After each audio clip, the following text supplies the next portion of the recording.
The reason I wrote the book is because I couldn't find it. People would say to me, can you recommend to me a book that talks about the art and practice of managing people?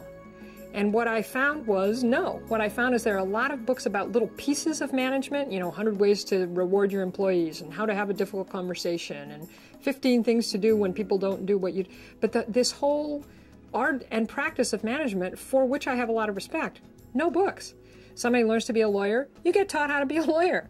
Somebody learns how to be a manager, you get promoted. I really wanted to give people a guide to being good managers of people.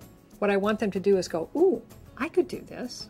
Ooh, that's interesting. I could apply this to my own life. There are some things they would get out of the book that they wouldn't get out of me speaking. They would get a deeper understanding of the skills and how to actually practice them. Because you can't, my belief, create the future that you want for yourself unless you have strong leaders. The single most common way that leaders run off the rails is that they lose touch with what's actually happening in their organization. And that happens either when they stop listening to the feedback that they're getting from people who care about their success, or when they start believing their own press rather than actually staying attentive. And again, it just comes back to that listening is the foundation. In order to listen well, you have to let go of your own agenda. You have to stop thinking about what you think and really get very curious about what that other person thinks and feels.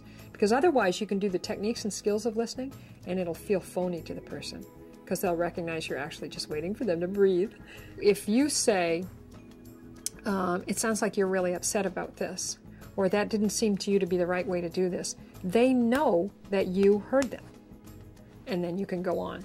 It's very powerful. The important metaphor for a good manager is that as a manager, you are the endoskeleton rather than the exoskeleton. That creatures that have endoskeletons, skeletons inside them, like human beings, they can grow enormously with one skeleton. You have the same skeleton you had when you were a baby.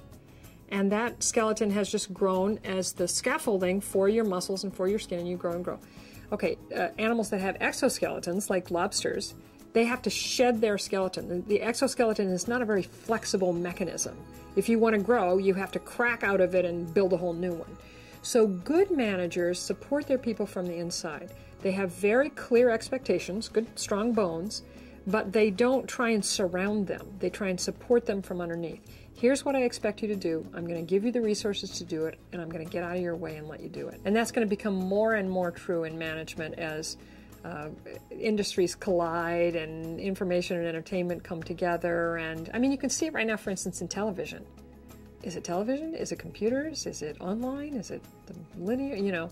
And that's going to just happen more and more. And so managers are going to have to be both clearer about what it is they're trying to do and more flexible about how they're going to get there. Even though we are in the 21st century and have all this fast technology, we have to be very careful not to assume that we don't still need to be connected as human beings if we're going to work together. My point of view.